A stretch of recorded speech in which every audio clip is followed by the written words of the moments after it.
On today's episode of the Views from Section 400 podcast, Team USA is the most dominant hockey country in the world. Suck it, Canada. We also have winners and losers of the week and some NFL talk. See you guys soon. And just like that, we're back.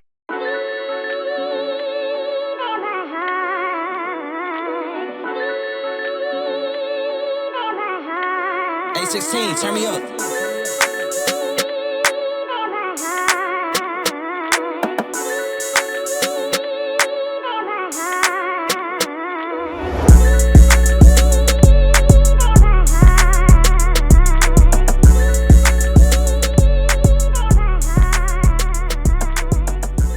Welcome into episode 246 of the Views from Section 400 podcast. Today is February 24th, 2026. And for the first time in 46 years, Jack, the U.S. men are Olympic champions in hockey. That was my gold medal right here that I'm crunching on. Yep, that's how you do it. I mean, what a day. That was so much fun to watch.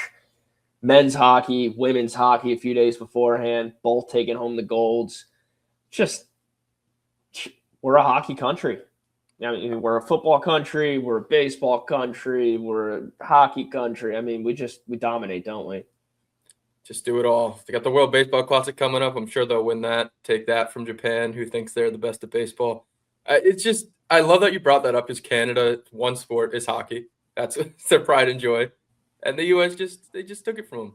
We took it from them. I the coolest thing about that game too is all those Canadian players are almost American in a respectful way. You got a bunch of American kids who watch the NHL, look up to Connor McDavid and all those other guys. Brad Marchand, was he on that team? I'm trying to think of those faces that I saw lined up, all disappointed yesterday with silver around their necks.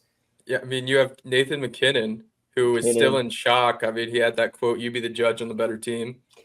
I did see that in the post game. Yeah, he clearly wasn't happy. I mean, and I know some people are comparing this to, like you said, 46 years ago, the Miracle to the day, the same day. Very and weird. Look, there are a lot of comparisons. It's clearly two of the best days ever for American hockey, but I mean, that was a college team, right? That was a college all-star team going against the Russians. This was NHL players going against other NHL players. Like, it didn't really feel like we were that big of a dog. And I understand it's been Canada's sport. They've owned our ass. It's been 40-something years. I get it. But I thought we were going to win it. And I'm glad we did. Yeah, I had faith going in there too. And I think Rizzioni said he had a hype speech before, and he's like, "This ain't no miracle." And he's not wrong. I mean, the comparisons probably stop at they won gold both years, and their goalie just played out of his mind in both years. I mean, Connor Helmachuk was Jimmy Craig reincarnated in that game. It was absolutely insane. And back to McKinnon, who obviously they had the better team, and they were the better team. I mean, they outshot the U.S. 42-28, but on the scoreboard, they weren't the better team. And on 3-on-3, which they're still crying about, all the Canadians, we'll probably hear about that for the rest of our lives. That was a 3v3 overtime and not 5v5. They had McKinnon, Connor McDavid, who won the MVP for the Olympic men, by the way, now has that MVP and the Stanley Cup MVP. Lost both times, yeah. And Cale Makar, who probably that's three of, if not the best players in the world. Yeah. And they lost. So, suck it up. That's who it was, too. I saw old man Sidney Crosby on the other side, too. That was a real shame. You know, he was in his full pads, not playing, just ready to dogpile once they won and get his gold medal. Just a shame he has to settle for silver. It shines just as bright, though. Yeah. Did you see that tweet from So after the women lost, Team Canada's Twitter tweeted, "Silver shines just as bright." That's the most Canada loser shit I've ever heard. Like, you would never catch Americans being like, "Oh yeah, we won second place." Like, no. Ricky Bobby, Talladega Nights is the perfect embodiment of what the American spirit is like. If you ain't first, you're last. I was so happy watching this game, and I was working during it, but I still had the was producing a show. I had the Freebird drop ready to go. So the host, Dr. Roto, who will have to get on this show at one point, a great guy, he just got cut off by me spamming Freebird to a bunch of listeners on Sirius XM. He's like, "Oh, that's got to mean something good happened." It's like, "Yeah, he was just one goal." That was great. No, and they had Freebird playing in Milan at the rink after the win. I believe it was before the national anthem. Like, that's how impactful this song has been for these boys and for our country. But yeah, Freebird was. You said it. Just play it all day. Play it all day. I mean, you wake up on a Sunday morning and you're, world champs, Olympic champs, gold medal. Yeah, I even saw. Can't remember who it was on the hockey team, but he had a hot mic moment where the camera was looking at him and he was like, "Yo, we're getting fucked up tonight." Did you see that? I mean, they did get fucked up. Those post-game interviews were some of the. I mean, I'd still find a bunch of new ones, but like them talking to Mike Tirico and Quinn Hughes is just like gone. And then I think it was Dylan Larkin comes. He's like, "Yo, Mikey T." Mikey T. I had to explain to someone yesterday that Mike Tirico is in fact Italian and not African American, which they didn't believe. I still have a hard time believing, but Tirico's pretty Italian sounding. Yeah, but have you seen the man? Just spend some time at the beach, like all Italians do. Yeah, I'm Italian too, brother. You could tell. I'm not black. Maybe he has a little bit of black in him from somewhere.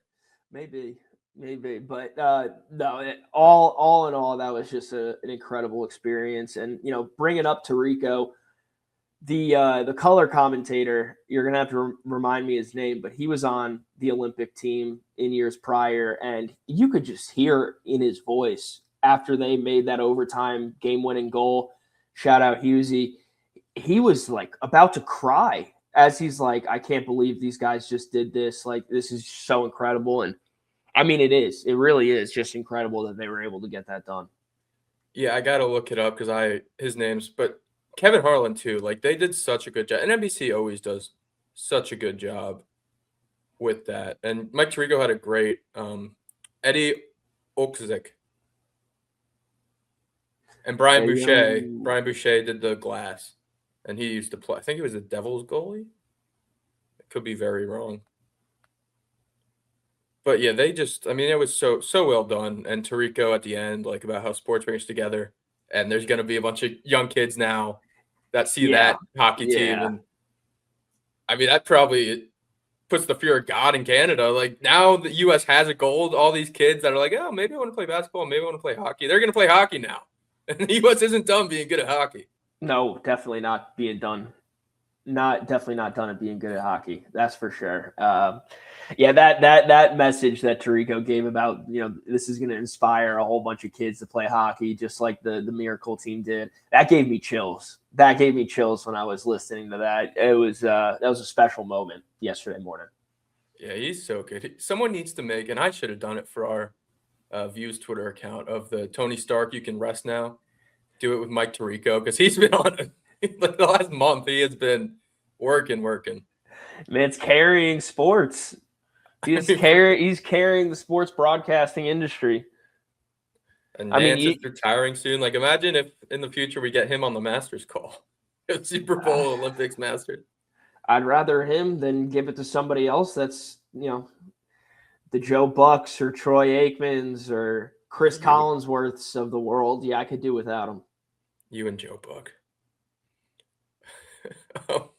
And the other important thing I had here, Johnny Trudeau, that had that tragic accident, got hit by a drunk driver. Them bringing out his jersey by the way, his son's second birthday was also the day they won that game, and they took the picture with their sons at the end. Parents and wife were in the crowd. That made me tear up. And I don't watch hockey. Like, I don't think I ever watched Johnny Hockey, they called him, play a game, but just seeing that it just gave you all the feels watching US win that. Yeah, it really did. It did. And,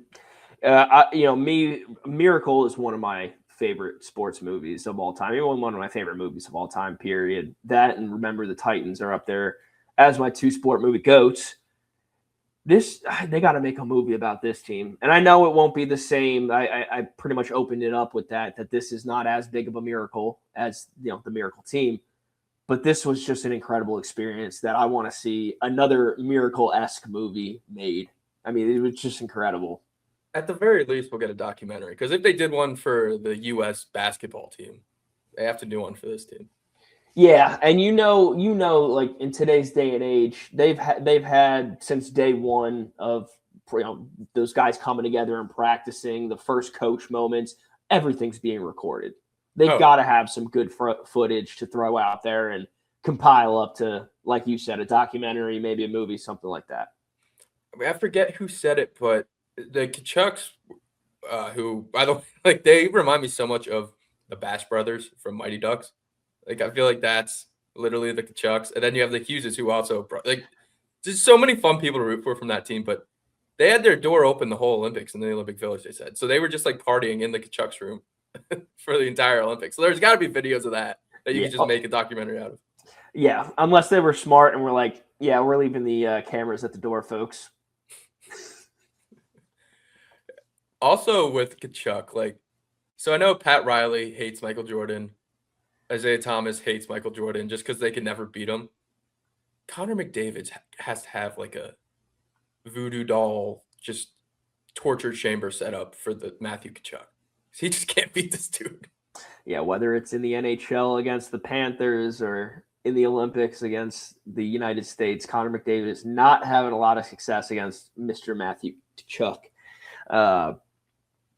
Yeah, suck it from the back. USA.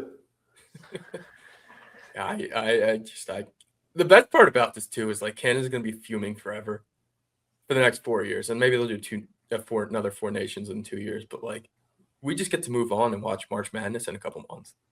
Happy. They don't have that. No, Sidney Crosby might never be happy again. They get to go cheat at curling for the next 4 years until they get another job. That was ridiculous. Dude, and that his quote too is, we don't have to talk about Canada. I don't want to talk about Canada curling. That guy's a jokester. They don't deserve the time of day. Yeah, no, this game was just so much fun, and I mean, we don't really watch hockey. I mean, we watch hockey more than I do, just because you have the Panthers, and that's at least. I like hockey. It's a phenomenal sport. It's just not my favorite. I mean, and I think it stems from just never playing it. Like, that's why I actually love baseball and football and basketball like a lot more, because I played all those sports. Hockey, I was never on the ice. I truly don't think I've ever even attempted to skate before. Really? No. I don't think I've ever tried to skate on ice before in my life. I've been rollerblading, like roller skating, but that was going to be our next question. So I've never been on ice before. Yeah. When's the last time you rollerbladed? Like a middle school birthday party. Okay, so if you went out on ice right now, you would not do very well. I'm a top-heavy guy, too. I got a lot of mass up in my shoulders. I think I would just fall right over. You won't fall. But it's hard. I got some buddies who played hockey, and you gotta feed the wolves. You gotta feed the beast. They're talking about the legs, man. You gotta have some big, strong legs, a good base. That doesn't sound like me. I mean, the guys that are playing out of a 60-minute hockey game, the best guys are playing 20 minutes. It's like really taxing on the legs. I want to say the last time I went was like 2019. To a hockey game? Or skating? To skate on the ice. I did like 3 laps around the rink, holding on to the rink when I was about to fall, and then I was able to get through it. So you'd be able – I have confidence you'd be able to eventually. I mean, I'm an athlete. I know I could figure it out. I just don't want to bust my ass 5 times first. You won't bust your ass. Paddleboarding is harder than ice skating. Paddleboarding is one of the easiest things I've ever done, Brian. It takes more balance than ice skating does. Ice skating, you could get some momentum. Paddleboarding, you must have been stationary, and you need balance. You must have been paddleboarding in like some crazy rough waters, because it's on the Potomac River. That thing is still. All right, you teach me how to skate. I'll teach you how to paddleboard. There we go. That sounds like a good video idea. That would be some fun content. Stay tuned for that, I guess. 2 different seasons, so we're gonna have to figure out that logistically, but Yeah, I didn't really think about that. there's also poop in the Potomac River, so we're probably going to have to go near you. What if we did Lake Placid in the summer? So it's nice and you can get out on the lake and paddleboard, but I would assume they keep the hockey rink or at least like a couple rinks over there iced down the whole year. Probably an indoor rink every Right. every mile in Lake Placid. Yeah, we can do that. We got a summer trip planned. There we Let's go. do it. We'll have to get Matt on. Matt can play goalie once you learn how to skate. You take some slap shots in that. I don't think he'd sign up for that. All right, well, that's a hockey talk. Probably bring up hockey again once the Stanley Cup playoffs come around. Yeah, I'm up for it. I can't really tell you. There's such a big difference between bad hockey and like Olympic hockey. I feel like it doesn't exist in other sports. Like I can watch a bad basketball game. I can't watch a bad hockey game. I mean, I just don't know what bad hockey looks like. Slow and Well, I definitely don't want it to be turnovers and- slow, but I think bad maybe hockey I is just like haven't you watched bad turning hockey. the channel off. Maybe I just haven't watched bad hockey, honestly. I remember going to some hockey games in high school, and even those were super interesting. Like I said, I love the sport. I just never played it. Yeah, I think that's the main thing. And now we're going to have kids playing it because the U.S. is the best hockey nation in the world. Shout out all those Jersey boys. All right. The rest of the Olympics, of course, they finally ended. The hockey was the last event. Just wanted to do a quick little recap here. Shout out some smaller events on the Olympic stage. I was not familiar with aerial skiing, but that sport is electric, and the U.S. took home the gold. So for the next Winter Olympics, I will be tuned in to aerial skiing. What is aerial skiing versus skiing? So they start at the top of the hill like normal, and there's just a huge ramp. And it's like a straight 90-degree ramp. So they go down, and then they stand in like a plank, or like you're going to do a pencil dive into a pool, and they just go straight up. And they do like a million flips, and then have to land it. So it's like almost like the X Games on roids? Kinda. It's just like it's not a half pipe though. So it's just a straight ramp, 90-degree ramp, and they go straight up in the air. And it looks terrifying, but it's so electric. Yeah, I'm going to have to take a look at this. All right. You've piqued my interest. And like just watching them, because I feel like there's not many different tricks you can do. You can just kind of spin around until you hit the ground. But just hitting the ground after you spin like 5 times straight up in the air. And every time they land, the crowd just goes crazy because I guess the landing's the hardest part. Yeah, it sounds like you're going 50 feet up in the air and doing flips. I would have to think landing is pretty freaking challenging. It's fucking wild. Incredible sport. I will be tuned in for the next Winter Olympics to every aerial. I think they do mixed and men's and women's. So, all right. Well, I'm about it. It sounds pretty cool. You know, speaking of other smaller, not events but countries, got to give Norway some credit here. See, I have a take about Norway. I think we need to nerf Norway at the next Winter Games. What does that mean? So they won 18 gold medals. 14 of those came in cross country, Nordic combined, and biathlon. Nordic is just cross country, but you ski jump to get points to help your time. Biathlon is just cross country with shooting a rifle. So they're just boosting on these events where they take skis on a flat plane. They do that every day. Instead of walking, since it's always snowing, that's how they live. Yeah.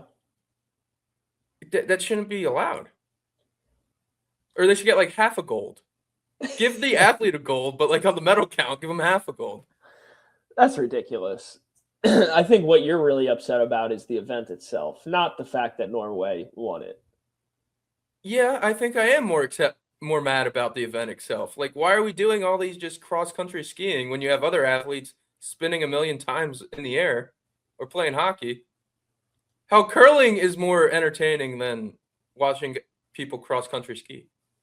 Yeah, no. So you know what? I will say I don't understand the whole when it gets into multiple sports into one, like the biathlons that you're talking about, like the decathlons. Like I've heard of a triathlon, where you do the running, the swimming, and the biking. Yeah. That makes sense to me. Those are three like movement oriented, activities, I guess you could call it. I'm not calling them sport. So doing that together makes sense to me. The whole skiing into running, you lost me. Running into shooting, you lost me. Like we have running, we have shooting. We don't need to combine the two. Yeah, it's just they're boosting. They're good at the cross country, so they just add on like, oh, we'll shoot too, or do a ski jump in between, and we'll get an extra gold. Like you can keep cross country, but we don't need the extras. Yeah. Well, at the end of the day, Brian, every country has the opportunity to compete in these events. So, But Norway cross-country skis for a living. Every citizen is skiing to work every day. It's always snowing. I understand that. And there's also a reason why Norway can't sniff our shit in baseball. You know what I mean? Like it's a different world. But I mean, we're baseball's living one event. And cross-country skiing, apparently you can win 14 gold medals cross-country skiing. See, now that's where I understand. And that's why you got to nerf Norway. No. You have to do what I said and not have 14 skiing events. You have one for speed. You have one for whatever this aerial jump stuff is. Maybe you have like a freestyle jumps. But like you don't need 15 different events for skiing. You don't. I guess they have to fill up the time somehow. But you could also make the Olympics a week. And I don't think anyone would really care. A week instead of 2 weeks. Yeah. Maybe Scott Hansen would get sad about his gold zone being an extra week, but like they got a lot of sports that they're trying to work into there, and they're adding more. They're constantly adding more. We're getting flag football coming to the summer games soon. I think what is it? Baseball's getting added soon too. they're going to do baseball in 2028. It's going to be interesting to see how that goes because Rob Manfred's on record saying he wants major league players to play. But that's going to be a year after the collective bargaining agreement ends. So I don't know how that's all going to work out. You know what, Rob? Before you worry about players playing in the Olympics, how about you make sure they're still playing in the actual MLB? Yeah. I also don't know, I guess you could do it in 2 weeks. And the All-Star break right now is 5 days. So you just have to extend it a little bit. But it's already cold enough when you're playing the World Series in November. Maybe you have to start the season earlier. April 1st should not start before then. They started in March now. It's terrible. I think March 26th is opening day. I mean, hell, last year it was March 16th in Tokyo. And then they took a week off. Look, I love sports, but the greed is killing me, Brian. It's killing me.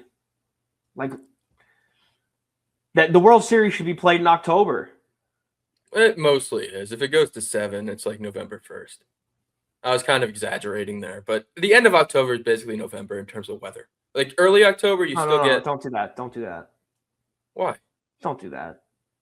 No, it's different. Early October is the end of fall. Late October is when you start to get the winter weather. Yeah, but give October its flowers. Don't call it November. Okay. End of October weather is like November weather. October as its own entity is still October. Ricky Henderson's got something to say to you. Halloween's in October. That's fine. I'll give that to you. November's the better month. November? Yeah. Better than October? Yeah. Let's break that down. It's got the better holiday. It's got the better sports.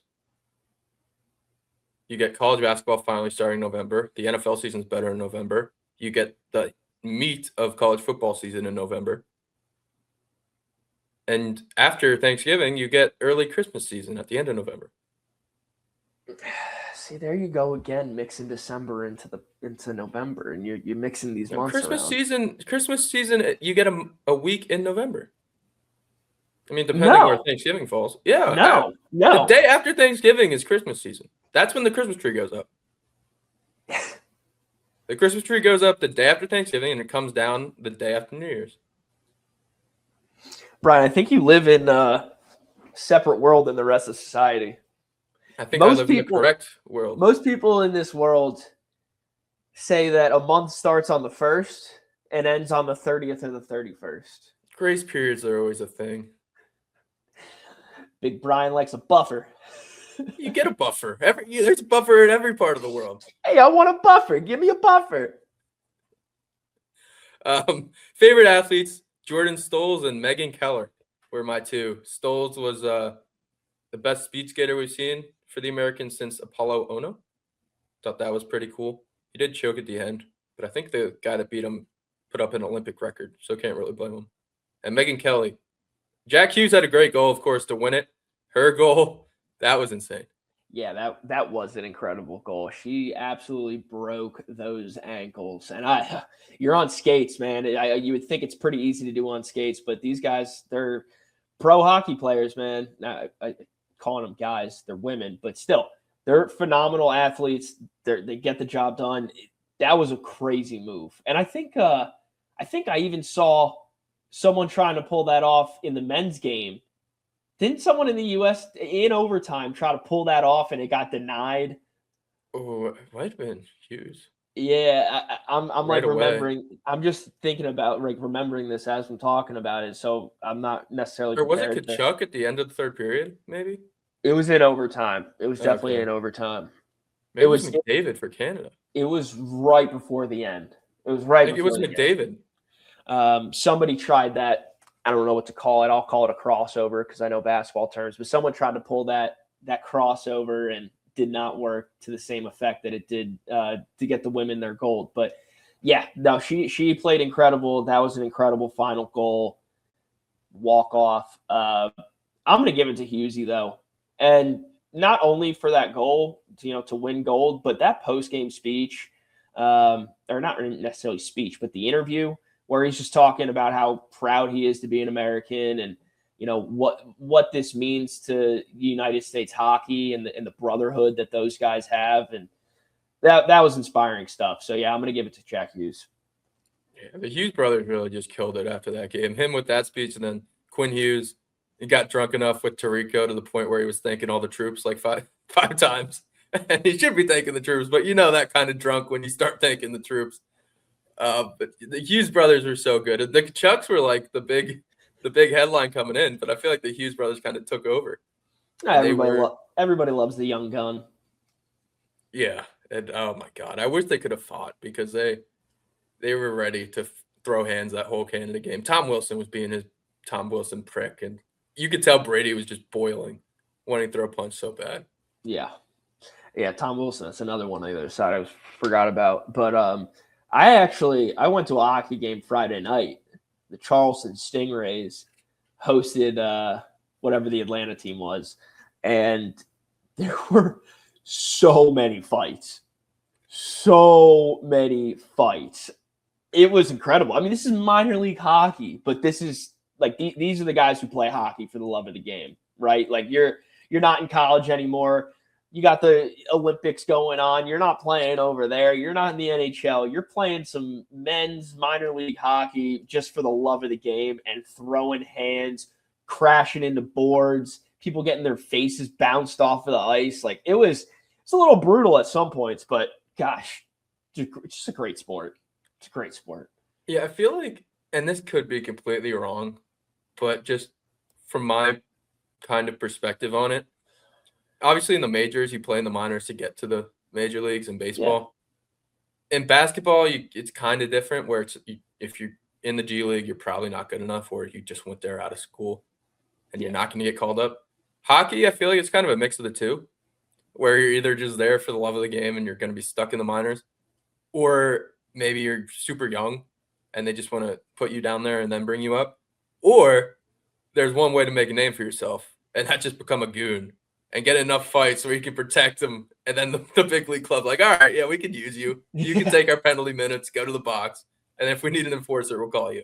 No, and that's another beautiful thing about hockey, right? Just like basketball, where you got role players, the Jazz are dealing with some injuries right now. They have 3 big guys that they've used some pretty decent capital on over the years. All of them are hurt right now. Whoever their G League center is or power forward is getting a call up, right? It's a skill set, whether it's because of injury or the team needs a spark. There's room. There's always a guy who can make that step. I think it might be our old friend Oscar Tshiebwe that killed us at Auburn on the Jazz. It is. Yeah, he's getting minutes. Was that the guy in Kentucky? Yeah. Big. I think he was on that team that lost. Who did they get upset by? It wasn't Oakland. It was the year before. I think they lost to a 15. Was that St. Peter's? I think that was the St. Peter's year. They lost to St. Peter's and Oakland in back-to-back years. Yeah. That's why Calipari's at Arkansas now. Dude, I mean, I remember those games. I don't think I remember them being back-to-back years. Oh, there might have been a year in between. So that was 22. Yeah, okay. And then Oakland. Oh, no, Oakland, Kentucky must have been 23. Or was it 22? 24. When did Ben get married? 24. Yeah, he got married same year I did. 24. Yeah, 24. So yeah, there was a year in between. But yeah, two and 2 years or 2 and 3 years isn't great. Yeah, no, that's tough for them. But I'm not going to complain. More Eagle. War Eagle. Might as well start in our winners and losers now, because we'll start with my loser of the week while we're on the topic. It's going to be bubble teams, because the Auburn Tigers are back. Elijah Freeman kills Kentucky at the last second, aided by the refs on a call, I will say. But we'll take that. The refs have fucked us enough. Which call are you talking about? The call where Kentucky the had push the off? inbound? Yeah. That never gets called, Jack. That never gets called. Yeah, but that's not the point. The point is the man put 2 hands on my guy and extended, and you saw the hands fly Overton out. also had hands. You saw the hands fly out. You saw the elbows lock out. You completely saw the push off. And it requires more than just a push from a little white guy for Kevin Overton to fall on his ass like that. There's a little bit of the sell job there, but that's smart basketball. Like it was smart basketball. If that's Chris Paul and not Kevin Overton, are we saying that's a bad call? Or are we saying, wow, Chris Paul's such a smart, savvy player? It's all perspective. Yeah, if that's Chad Baker-Mazaro, it's probably 3 free throws for Kentucky and the ball back. Yeah, Gets ejected from the game. For flopping. Exactly. No, exactly. It's perspective. It is. But either way, Auburn got it done. They took advantage of the questionable call. I'll call it questionable. And they got a big win. And for now, at least in our bracketology and most bracketologies, they are in the field, safely in the field. And they get Oklahoma, LSU, and I believe it's one other cupcake team before they got to play Bama again. So assuming they take care of business before Bama, they will be in the NCAA tournament. Yeah, I'm not going to lie. I really didn't have a fear of us at any point not making the tournament. If they lost to Kentucky. Well, until that Mississippi State game. And what was that guy's name? Hudson? Josh Hubbard. Hubbard? Jeez. That guy went Jack Golke Oakland on us. That stuff happens. In this beautiful game of basketball, you can get a guy that is just hot. And it doesn't matter where he is on the floor. The team knows, both teams, everybody in the arena knows if this guy gets the ball with a half a foot of space, it's going in. And that's what he was on. It was crazy. We switched up the defensive looks, double teams, this, that. It didn't help. The only thing we could do was deny him the basketball and not let them pass it to him, which we did a decent job of to start the second half. But as soon as he got the ball, it was game over. And it's tough to keep somebody from touching the ball for 40 minutes. Yeah, I wish Hubbard's always been a bucket. I mean, I think he averaged 20 his freshman year. I wish I knew how much how close he was to Kashawn Murphy, because I would have slammed his player props. I didn't realize he hated the guy that much. They played together for like a year and a half, I guess 2 years, but he didn't start the first year he played. He didn't really start playing until halfway through his freshman year. He had some kind of grudge. He was screaming, "You don't leave state" after the game. I had no idea. He was on one, and yeah, like you said, he just ran into a hot Josh Hubbard. Well, Murphy played there. Yeah, he did. I didn't realize they were that close though. Like people leave all the time. People leave their teammates all the time, and it's not like that much of a grudge. He clearly had to get that game circled on the calendar and was like, "I'm not losing to Murphy." No doubt. And I guess that's more credit to him too. He's just that kind of guy. And he'll be in the NBA at some point. He'll get minutes. I don't know if he'll be around for a while because he's so undersized, but he's that kind of player. Yeah, he's a dog. And he was making Tahad Pettiford look like a high school player. He kind of looked like a high school player all year. I didn't want you to say that. He tried to switch up the hair too. Yeah. Might just have to go bald. Yeah, I like the AI look that he's got going on, and that's Allen Iverson, not artificial intelligence. But what's going on with him? Like, is he?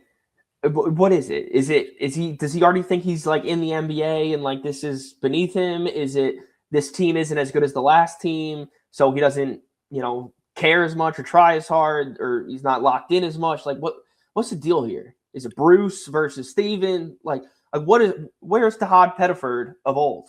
Where's that Jersey kid with that fire that I saw last year? I think it's just as simple as last year. He was the 4th, 5th offensive option, and teams didn't really have to take him away. And now he's just that much of a focal point that teams are trying to take him away, and he's not hitting shots when he's open. So everything's hard. That's the thing, though, is like I do understand that. Right, he was our 6th man last year. He had a lot of bad games last year, but it didn't matter because they had Jedi Broome giving you 20 every game. Yeah, no, and that's true. Maybe the game consistency was always there, and we just didn't see it because we didn't need him to be consistent last year. It was nice when Todd put up 20 points and got us a win. And then you're right. This year he was supposed to be the number 1 option. He's definitely the number 2 option now. Probably number 3. He might be going down. You think? Oh, okay. I was just maybe 4. Maybe Overton's 3. Yeah, we might need to give Kevin Overton some more looks and some more minutes. I mean, I know he's made some humongous plays for us, so it's not like I'm discovering gravity right now. But he is a really good basketball player and is super clutch. I mean, he kind of was. That play at the end of the Kentucky game was meant for him, and it did not go well. He needed 2 offensive rebounds. Can't make them all. Like, what are we going to get mad at LeBron James or Steph Curry for missing a shot? Like, come on. No, I'm just showing like maybe they are starting to trust him. Yeah. Well, they need to. He's made a lot of big plays at the end of games for us. Yeah, I hope they can get to 20 wins because that'll guarantee them getting in. Anything under 20, they should be in. Probably won't be. Yeah, like I said before, I never really had a doubt until that Mississippi State loss, just because that's a game you just can't lose. But we bounced back by beating an actually good team in Kentucky, and I saw the new AP poll got released, and they're not a top 25 team, which surprised me a little bit, but they're definitely right on the bubble. Auburn or Kentucky? Kentucky. Yeah, they lost a couple. I think they've lost 3 in a row now. They were hot, and then they lost a couple in a row. If they beat Auburn, they'd be ranked. Other team I just wanted to highlight, UCLA, who has kind of been on that bubble. Huge win over Illinois. Donovan Dent, who I have a soft spot for. He's probably my favorite non-Auburn player for the last couple of years. Game winner in overtime. Sorry, my nose. Itchy. Mick Cronin, down 26. He has been very vocal about his team. Probably the second angriest coach in America behind Dan Hurley. And it finally paid off for him. They should be in now. I bet they will be. I like them. And I'll probably take them in the first round in a 7-10 game, and they will lose. And I'll be okay with that. All right. You want to start with your winner or your loser, since I started with my loser? Yeah, you know what? Since you started with your loser, I'll start with mine. One on a high note. So I'm gonna make my loser the golf league. Have you tuned into that yet? TGL, Live, or PGA? No, TGL, the Oh, golf is that league. literally what it stands for? The golf league? Oh, I assumed. I mean, it makes sense. I just I didn't know. Hey, to be fair, I should have probably looked that up, but no, I just saw TG. I was watching it. I was watching it this past weekend, and I was just like, "This is Tomorrow's golf league. tomorrow's golf league." Oh, futuristic, guys. Nice. No, I was watching that. It's my loser of the week. All right, let me say that again. I was watching it. The one good thing I liked about it was seeing Rory and whoever else was there. I don't even know. Chopping it up, talking. You got some hot mics on like what they're thinking about each shot, the way the lie is, the line, all those kinds of things. That was kind of cool to see, and you get a little bit more just in behind the scenes look at what's going on in a golfer's head when they're about to take one of these shots and the camaraderie with other golfers. But again, this is my loser of the week. This was just an ad sesh. I mean, you couldn't look at any part of the screen without seeing 5 logos. Even the announcer while the guy's taking a shot is like, oh, if you like that shot, you should head on over and buy yourself a shotgun at Walmart. $4.99. It's like, it's ridiculous. I couldn't watch 2 seconds of it without a new ad getting thrown at my face and all of that. And they're just hitting a golf ball at a screen. There's no actual nature out there that you're seeing. The design in the virtual course looked terrible. There was like this purple stuff everywhere. I'm like, is that supposed to be a flower? What is that? Yeah, just, I'll stop ranting now. But the Tomorrow Golf League should have died yesterday. Yeah, I've never gotten into it. I think I watched it once when it like debuted. But it's on ESPN, right? It was on ESPN. I was like, hey, where's Sports Center? No, you're watching screen golf. I feel like that's just the state of ESPN now. We're getting everything sponsored by DraftKings, and there's a 20 Pfizer logo in the upper right screen of everything. There were 25 Monster Energy logos on the screen at one point. And I'm like, what are we doing? Yeah, the one thing you need while you're playing some golf is an energy drink. It's taking my loser of the week. What's your winner, Brian? So this is an interesting one. My winner is Jimmy's Famous Seafood. Who's that? Who's Jimmy? Not sure who Jimmy is, but I think he created some seafood and apparently it's famous. Oh. But whoever their social media manager is the winner of the week. So apparently Huffington Post is still a news outlet. I wasn't aware. I've heard. The Washington Post is gone, at least the sports section, but the Huffington Post gets to survive. This lady, Monica Torres, and I call her a lady and not a journalist to figure out why soon. She wrote a piece after the U.S. won gold in the men's hockey game. Okay. The byline, there's a reason you feel yucky watching the Olympics right now. They then tweeted that out, them being the Huffington Post. And the tagline on the tweet was, if waving the American flag or chanting USA turns you off right now, you're not alone. That tweet sits at 1.6K likes, 3.6K retweets, and 28K replies. The top reply is from the Twitter account owned by Jimmy's Famous Seafood. It has 208,000 likes. It says, go fuck yourself. Yeah. Well said. Well said, Jimmy. I don't know who Jimmy is. Some of the other replies that I enjoyed were, you guys are still in business, ? From Jack Mack, Barstool guy, I think. Mm-hmm. 3-year Letterman, pretty famous guy on Twitter. That's quite a word salad just to say your grandfather surrendered at Yorktown. 13,000 likes. And just a random guy named Kyle tweeted a picture of a bald eagle in a USA jersey shoving a Canadian goose onto the ice. That had 14,000 likes. If I had a response tweet, it would be something along the lines of y'all are huff and glue. This is the Huffington Post. That's not bad. Yeah, we're getting a huff and glue joke in there because they're high as hell. Look, I said just 10 minutes ago that Jack Hughes was probably my favorite Olympian this Olympics because of that post-game speech that he gave about how United States hockey is such a brotherhood and how proud he is to wear our colors and to raise the American flag and to be American and call it blind nationalism. There's definitely a lot of things that go on in our country that I'm not a huge fan of, but at no point will you ever catch me saying like I'm sad to be American. Like that's just terrible. That's terrible. Go spend a week in Africa and come back and let me know how much you really hate America. Like just people are just so out of touch with reality.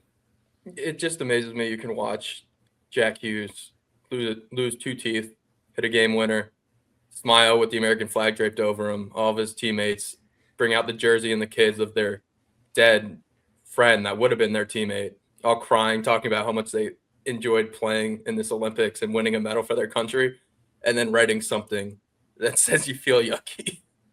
Yeah, that's terrible. Like Jack Hughes probably feels yucky because he just lost 2 teeth and he's trying to say how much he loves America while learning how to speak without front teeth. He's like, I love this country. It's amazing. Like, look at that man.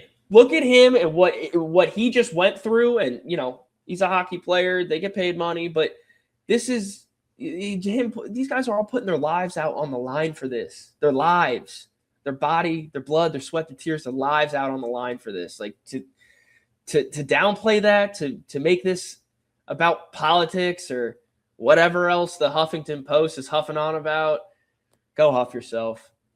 Yeah, the toothache that Jack Hughes probably went through flying on a plane back home is harder than anything this Monica Torres lady, again, not a journalist, has ever done in her life. Her 2 pieces that sandwiched this article, I couldn't stop wasting time on social media. This one easy trick helped me win my attention back. And the other one, what you need to do ASAP when your phone gets stolen or lost. Go bleep yourself, Monica. This woman's not a journalist. That's my winner of the week, Jimmy's Famous Seafood. Shout out Jimmy D. All right, what's your winner? My winner of the week. Yeah, so it's going to be the WNBA. They did make enough money for the first time in their history to where their players are going to get paid on the profit. Of course you got your salary and is what it is between you and your owner and your team and all that. But now these guys are actually going to be making some decent money. They were able to make $16 million. Excuse me, $16 million is the portion of their shared revenue that the players are able to now receive so they must have been more than $16 million profitable. And the players are going to be able to take home 8 of that. So how that gets distributed with the WNBA, PA, or whatever they got going on is not my concern. But what I'm really stoked about is these guys actually made some money. Yeah, good for them. And they're making much money because now they do the Unrivaled, which the NBA All-Star Game needs to take a bunch of things that Unrivaled has done. They had a one-on-one tournament the other day. I think Kelsey Plum won. I know there's a thing of Paige Beckers lost to forget who Paige Beckers lost to, but she was not happy about it. It looked fun. I don't think the NBA will ever do it, but people make fun of the egos of the WNBA players all the time, and they did it. So why not? I was going to say for the W. The W has those girls that I'm just going to say it. I think they got bigger egos than the male players. But they did a one-on-one tournament. And that's what I'm saying. And they did a one-on-one tournament. So LeBron, put your pride away. Steph, Ant would go out there and just yam on everyone. I want to see that because I want to see Ant just go out there and destroy your favorite basketball player. And he would too. Anthony Edwards wants to get out there in the All-Star game and take every single one of those guys one-on-one. KD, barbecue chicken. Luka Dude, Doncic, teriyaki chicken. Like, just taking them down one by one. I bet Ant would run through those boys. Pause. Watching the maybe that was an unneeded pause. Watching the hockey got me so excited for the basketball in 2028. I think Anthony Edwards is going to be insane in that tournament. He'll be in his prime. He'll be passing it to Cooper Flag. Maybe Jason Tatum will finally play. It's going to be a good time. KD's still sitting in the corner ready to spot up for three. I think today, as we're recording this, he said he's willing to play again. I saw that. I loved to see that. That made me so happy to see that. I was thinking about that earlier today when I saw the headline that he wants to come back and play with the Olympic team again. Obviously, a lot can change in the next few years where that might not be a possibility. But man, if KD is 3/4 of what he is right now, yeah, get him out there. That is Mr. Olympic basketball, quite honestly. Yeah, highest scorer ever, men and women, I believe. It's going to be interesting because he might not have he will have a spot, but in terms of playing time, like we have the FIBA World Cup coming up next year, I think. And there's going to be a lot of young guys in that. Like Cooper Flag will be highlighted in that. Probably Cameron Boozer will be on that team. There's going to be a lot of young guys, and especially because the U.S. didn't win the last one, that are basically trying out for the Olympic roster. Mm-hmm. And I think that's going to really pay dividends to the Olympic roster. KD will still have a spot, but I'm really excited about USA basketball in 2020. Oh, I mean, of course, that's just the nature of the game. There's always going to be newer, younger players who have a little bit of an extra, pep in their step. Someone, if an Anthony Edwards hasn't been that recently, though, we've seen a lot of Europeans that have been the young players. Now we're finally getting the U.S. back. Yeah, but I mean, we still got plenty of young guys that are doing it. Like that's Tatum's like 25, 26. Yeah, I feel like he's been 22 for the last 10 years. Like he's so young still. I mean, we got him who's been here. Book's still a young guy too. We've got some young guys. I don't we didn't even send a lot of our younger guys, right? Like Stephen and LeBron and KD were sort of headlining that last team with, and some other older guys like Bam, and I don't think AD was on the roster. No, he was. AD was there because he was healthy for that stretch. So yeah, a lot of the older guys, but yeah, they're gonna get replaced, Brian. There's a reason they lost the World Cup before they won the Olympics, because those young guys weren't as good as they should have been. The Olympics is what matters, and that's what we win. Oh, we have Paolo too. He'll be on the team probably. Jalen Williams, Cade Cunningham will be there. Okay, there's guys. I was thinking about Brunson. You think Brunson makes the team? Yeah, he's probably on the team. I think he's played on the World Cup. He was on the World Cup team that lost. Oh, I hope Canada makes a run to the gold medal game. Somehow upsets France, and we get to beat Canada in basketball. Just so we can stick it to Canada again. They get so hyped up. They're like, "Oh, you beat us in our sport. We're gonna beat you in yours." And they drop Chet drops 30 on Shea's head, and then they win by 30. That'd be incredible.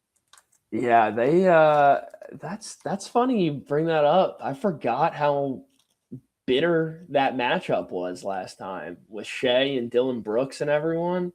Yeah, they were knocked out in the quarters. They were not happy about that. Because they were in the group of death. I think they were paired with Greece, Spain, and Australia. And they went 3-0. And then they got knocked out in the quarters. They were pissed. Yeah. Yeah, and I don't even want to imagine what Wemby's going to be in 2 years.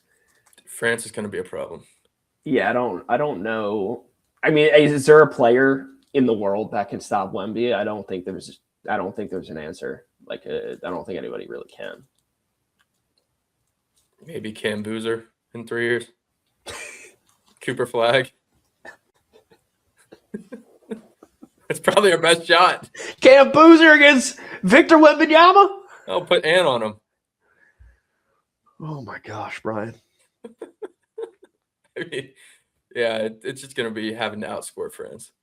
But we'll have the home field advantage. I'm worried about the world catching up eventually, but 2028, I feel like they'll still be fine. The W doesn't have to worry about international players beating them for a while. No. Or ever. Probably ever. Yeah, you're right. What do women in other countries do? They're not good at soccer. I guess Japan's good at soccer. I'm biting my tongue on this answer. Yeah, it might be a can of worms I don't want to open. Okay, you want to talk some football? Football? We can talk football? I love talking football, Brian. What do you got for me? Well, what has happened? We had the combine this week. You excited about that? Oh, I'm always pumped for a combine. Although I will say the Jags, for the first time in a long time, are not picking in like the top 3. So yeah, what are you going to do with yourself? Are you even going to watch? We don't have a first round pick. Like it's not even like, oh, Trevor Lawrence or Trayvon Walker or Travis Hunter, all these top 1 or 2, 3 picks. Like, we don't even have a first round pick. We're not picking until like the 50s. Yeah, so is the rooting interest there? Like guys that are late first round picks, you're hoping they just do terrible and they're 40, maybe get a couple less bench press reps. No. They can drop a little bit. I'm like a top 30-ish, 25, 30-ish kind of guy when it comes to the draft. Like I really don't care at who you are at 50 or 80 or Brock Purdy at 100 and whatever. Like I lose interest at that point. You're either going to get into the league and prove yourself and you're going to show up on my screen on Sundays and you're going to make me care, or I'll never hear about you. Outside of the top like 25, 30 picks, that's what I'm saying. Like first round, that's probably not fair to say. 35. The first round picks, them 1 through 32. And then you probably know the first few that get taken off in the second round. That's where I'm at. You're saying like no from college? Or are you like no? No from college, or I'll look at like their tape and their highlights from college and actually like form an opinion on these guys from their college tape. Like first round picks, but I'm not doing that for pick 50. Yeah, that's fair. I've never really been in NFL draft is such a huge event. Everything NFL is a huge event.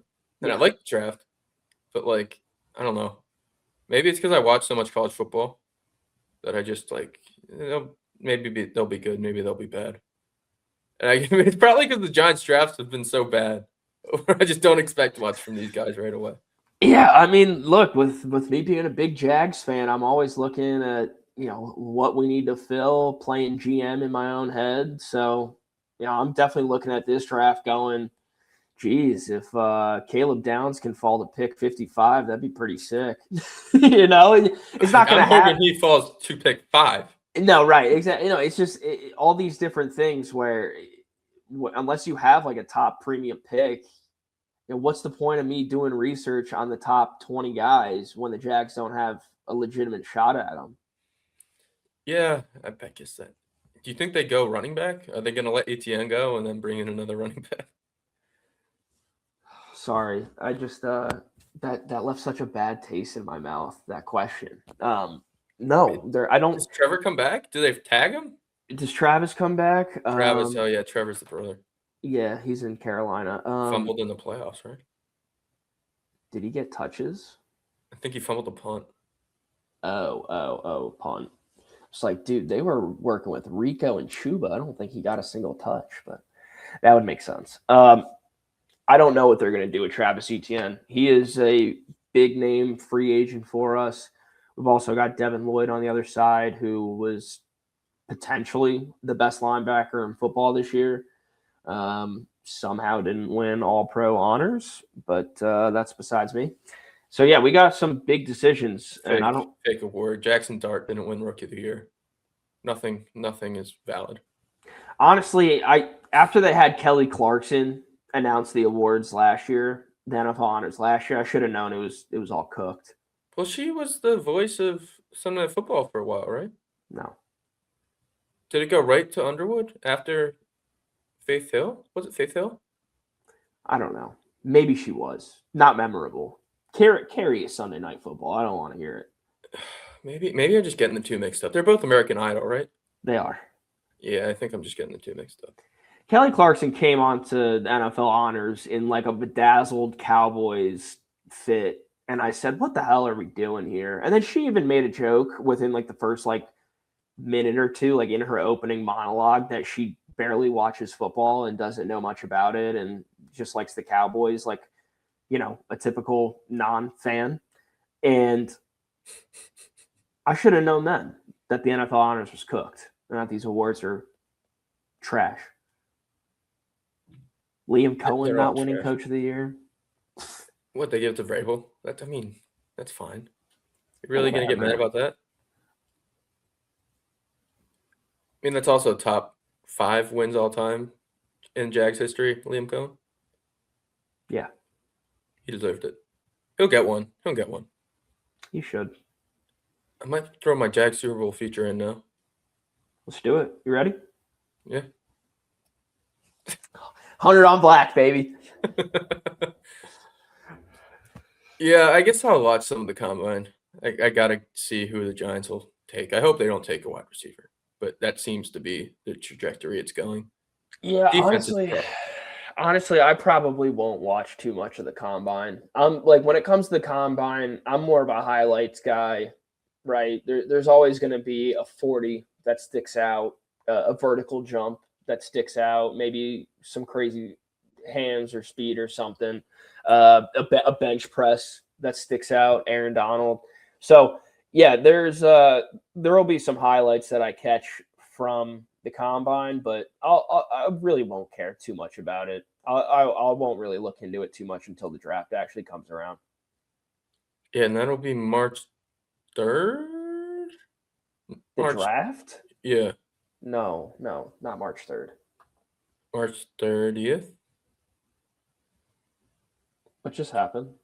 Did you just kick me off stage? What did I just do? What did you do? What the hell? I don't even know how I did that. Ay. What a day it's been. Guess I deserved that after my... NFL draft is April 23rd. So I was way off. Yeah, you said it was next week. And I was like, it's definitely not next week. Okay, April 23rd. Oh, so it's after March Madness. Yeah, my scheduling, it's so messed up. All right. Gun to your head, what seed does Auburn get on Selection Sunday? The 9. All right. Yeah, I like that. I'm going to go with No, it can't be a 9, dude. It's going to be a 9. It can't be a 9 seed. We got to be at least an 8 seed. I mean, if they can beat Bama and then win a couple games in the SEC tournament, assuming they win the next 3, they should. They could hop up to a 7. Best case scenario, you probably want the 7, the 10, or the 11. You want to avoid that 8-9. Yeah. Well, I'm feeling like we're going to be an 8 or a 9. So yeah, at this point, I'll just be happy getting in. If they can win an NCAA tournament game, I'll be happy. Right, like, well, I don't know, Brian. I want to see the Sweet 16. If we can get to the 16, I'll be more than happy. Is that asking for too much? I think it is. It is. Okay. All right. I'll chill. Well, the best path to the Sweet 16 is probably if they fall all the way to the first 4. And they end up with an 11. Then they get to play a 6, and then it would be a 3. And you wouldn't have to play a 1 or a 2 in the second round. But you just have to beat the 6 and the 3. I would much rather have to do that. And if you get in the first 4, there's the chance you're going to play like in Miami, Ohio, if they lose their tournament. Fine with that. I know they're ranked 23 or something like that right now, but are you kidding me? Yeah, I'll take that as an SEC team. Absolutely. Yeah, Auburn, I think they're 10th in the nation in offensive rebounding. That's enough to beat Miami, Ohio.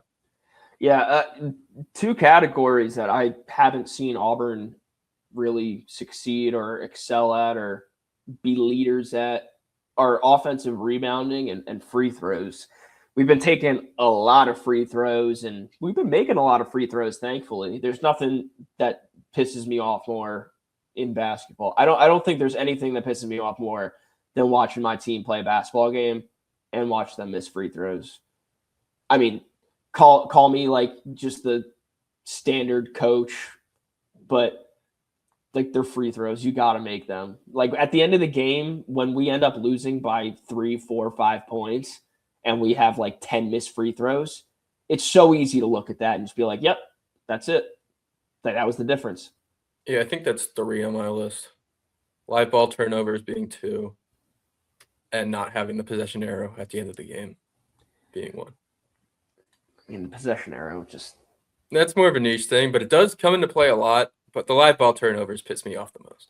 When you say live ball turnover, you mean like not setting a proper screen and getting called for like a moving screen? No, that's a dead ball turnover. Live ball being like a bad pass that leads to a fast break dunk. Like dead ball turnover would be stepping out of bounds, a charge, an illegal screen. Live ball is because it's because they're off. stopping the ball and they're throwing it in. Yeah, and you can that. still set your defense. Okay. I mean, bro, that is just live ball turnovers. I mean, that's good basketball. If you're a team who can force those.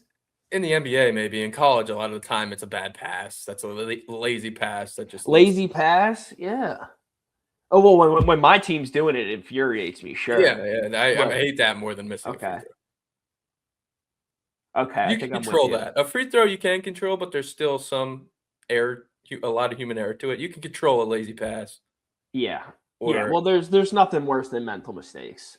Yeah. There's never anything. Yeah. You can. There's nothing worse than a mental mistake, like making a lazy pass or something like that. Or I don't know why. I don't know whose fault it is. There's probably an NBA player that I can point at, but whoever taught these kids to just put your head down, sprint full speed straight to the basket, and then jump off 2 feet and look for an outlet pass. What are you doing? There's one guy that is responsible for a lot of the problems with basketball right now. That's also responsible for that. He's also probably the best player we've ever watched play basketball. LeBron James. No. Not taking that slander. Nope. I mean, that's what he does. He drives and he kicks. He's the best to ever do it. Yeah, but he does it effectively. Yeah, and kids see it and try to do it effectively if they're not as good as LeBron James. I'm not going to give LeBron any flack for that. He does it the right way. All right. I think that's where we can end it. We're not going to talk about LeBron. We could probably go back and forth on LeBron James for a full hour. LeBron or Michael? LeBron James is the most talented basketball player of all time. Michael Jordan is the best basketball player of all time. That's where I stand. Yeah, I could probably ask you to explain what you mean and be here for another 2 hours, but go have some dinner. If I need to win a game, I'm going with Michael. If I needed to start a team, I'm going with LeBron. We'll see you guys on Thursday.